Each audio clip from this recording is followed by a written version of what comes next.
ओम नमः चंडिकाय। मैं हूँ वामिका और आप सभी का हमारे चैनल आध्यात्मिक सागर में हार्दिक स्वागत है।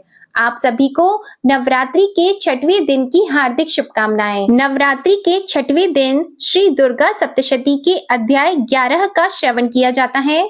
तो आइए शुरू करते हैं श्री दुर्गा सप्तशती का अध्याय 11। इस अध्याय में देवताओं द्वारा देवी की स्तुति तथा देवी के द्वारा देवताओं को वरदान का वर्णन है। महर्षि मेधा कहते हैं, दैत्य के मारे जाने पर इंद्र आदि देवता अग्नि को आगे करके माँ कात्यायनी देवी की स्तुति करने लगे। उस समय अभीष्ट की प्राप्ति के कारण उनके मुख खिले हुए थे। देवताओं ने कहा, हे शरणागतों के दुख दूर करने वाली देवी, तुम प्रसन्न हो। हे संपूर्ण जगत की माता, तुम प्रसन्न हो। हे विंध्येश्वरी, तुम विश्व की रक्षा करो, क्योंकि तुम इस चर और अचर की ईश्वरी हो। हे देवी, संपूर्ण जगत की आधार रूप हो, क्योंकि तुम पृथ्वी रूप में भी स्थित हो और अत्यंत पराक्रम वाली देवी हो।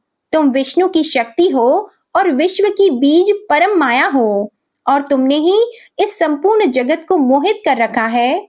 तुम्हारे प्रसन्न होने पर ही यह पृथ्वी मोक्ष को प्राप्त होती है। हे देवी, संपूर्ण विद्याएं तुम्हारे ही भिन्न भिन्न स्वरूप हैं।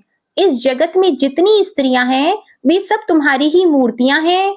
एकमात्र तुमने ही इस जगत को व्याप्त कर रखा है। तुम्हारी स्तुति किस प्रकार हो सकती है, क्योंकि तुम परम बुद्धि रूप हो और संपूर्ण प्राणी रूप स्वर्ग और मुक्ति देने वाली हो। अतः इसी रूप में तुम्हारी स्तुति की गई है। तुम्हारी स्तुति के लिए इससे बढ़कर और क्या युक्तियां हो सकती हैं? संपूर्ण जनों के हृदय में बुद्धि रूप होकर निवास करने वाली, स्वर्ग तथा मोक्ष प्रदान करने वाली, हे नारायणी देवी, तुमको नमस्कार है, बारंबार नमस्कार है। कला काष्ठा आदि रूप से अवस्थाओं को परिवर्तन की ओर ले जाने वाली और प्राणियों का अंत करने वाली नारायणी देवी, तुमको नमस्कार है। हे नारायणी, संपूर्ण मंगलों के मंगल रूप वाली, हे शिवे, हे संपूर्ण प्रयोजनों को सिद्ध करने वाली, हे शरणागत वत्सला, 3 नेत्रों वाली गौरी, तुमको नमस्कार है। सृष्टि, स्थिति तथा संहार की शक्ति भूता सनातनी देवी, गुणों का आधार तथा सर्व सुखमयी नारायणी देवी, तुमको नमस्कार है। हे शरण में आए हुए शरणागतों की दीन दुखियों की रक्षा में तत्पर, संपूर्ण पीड़ाओं को हरने वाली, हे नारायणी, तुमको नमस्कार है। हे नारायणी, तुम ब्रह्माणी का रूप धारण करके हंसों से जुते हुए विमान पर बैठती हो तथा कुश से अभिमंत्रित जल छिड़कती रहती हो, तुम्हें नमस्कार है।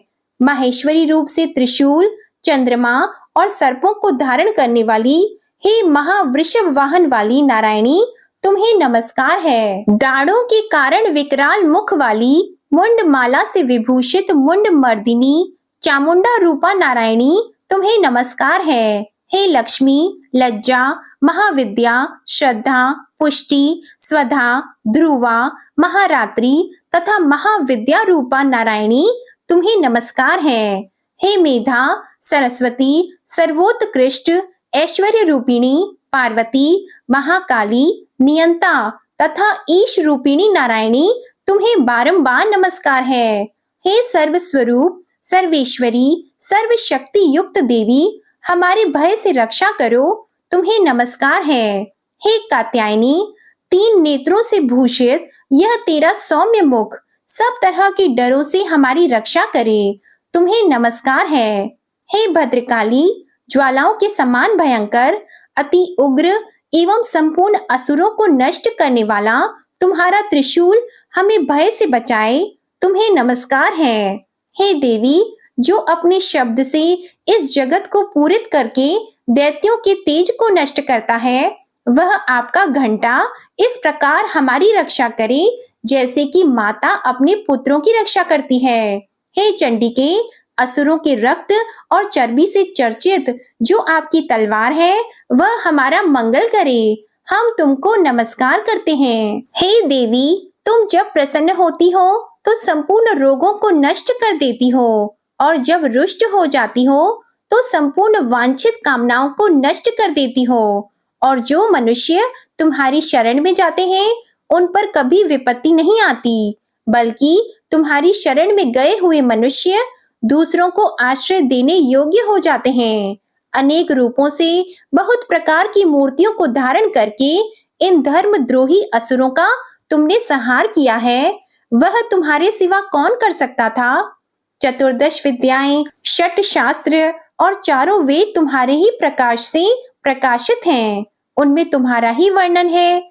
और जहाँ राक्षस, विषैले सर्प, शत्रुगण है, वहां और समुद्र के बीच में भी तुम साथ रहकर इस विश्व की रक्षा करती हो। तुम्हें नमस्कार है। हे विश्वेश्वरी, तुम विश्व का पालन करने वाली विश्व रूपा हो, इसलिए संपूर्ण जगत को धारण करती हो।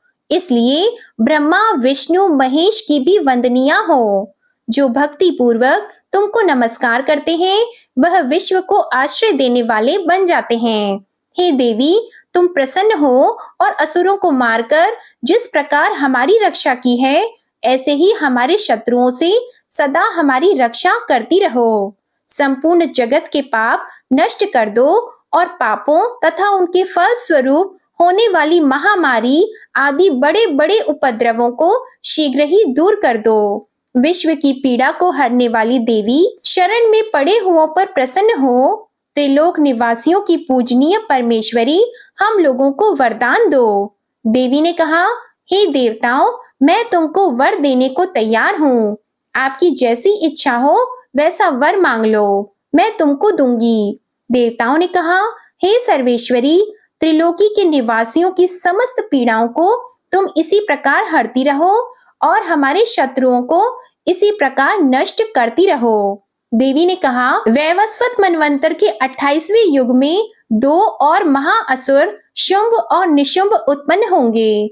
उस समय मैं नंद गोप के घर से यशोदा के गर्भ से उत्पन्न होकर विंध्याचल पर्वत पर शुंभ और निशुंभ का संहार करूंगी। फिर अत्यंत भयंकर रूप से पृथ्वी पर अवतीर्ण होकर मैं वैप्रचिति नामक दानवों का नाश करूंगी। उन भयंकर महाअसुरों को भक्षण करते समय मेरे दांत अनार पुष्प के समान लाल होंगे। इसके पश्चात स्वर्ग में देवता और पृथ्वी पर मनुष्य मेरी स्तुति करते हुए मुझे रक्त दंतिका कहेंगे। फिर जब 100 वर्षों तक वर्षा नहीं होगी तो मैं ऋषियों की स्तुति करने पर आयोनिज नाम से प्रकट होंगी और अपने 100 नेत्रों से ऋषियों की ओर देखूंगी। अतः मनुष्य शताक्षी नाम से मेरा कीर्तन करेंगे। उसी समय मैं अपने शरीर से उत्पन्न हुए प्राणों की रक्षा करने वाले शाकों के द्वारा सब प्राणियों का पालन करूंगी और तब इस पृथ्वी पर शाकंभरी के नाम से विख्यात होंगी। और इसी अवतार में मैं दुर्ग नामक महाअसुर का वध करूंगी और इससे मैं दुर्गा देवी के नाम से प्रसिद्ध होंगी। इसके पश्चात जब मैं भयानक रूप धारण करके हिमालय निवासी ऋषियों महर्षियों की रक्षा करूंगी, तब भीमा देवी के नाम से मेरी ख्याति होगी। और फिर अरुण नामक असुर तीनों लोगों को पीड़ित करेगा। तब मैं असंख्य भ्रमरों का रूप धारण करके उस महादैत्य का वध करूंगी। तब स्वर्ग में देवता और मृत्यु लोक में मनुष्य मेरी स्तुति करते हुए मुझे ब्राह्मरी नाम से पुकारेंगे। इस प्रकार जब जब पृथ्वी राक्षसों से पीड़ित होगी तब तब मैं अवतरित होकर शत्रुओं का विनाश करूंगी। जय माता दी। आज का अध्याय यहीं समाप्त होता है। इसके आगे का वर्णन आप कल के अध्याय में सुनिएगा। आप सभी को आज का अध्याय पसंद आया हो तो वीडियो को लाइक कीजिएगा, शेयर कीजिएगा और कमेंट में माता रानी की जय जरूर लिखिएगा और चैनल को भी सब्सक्राइब कीजिएगा। जय माता दी।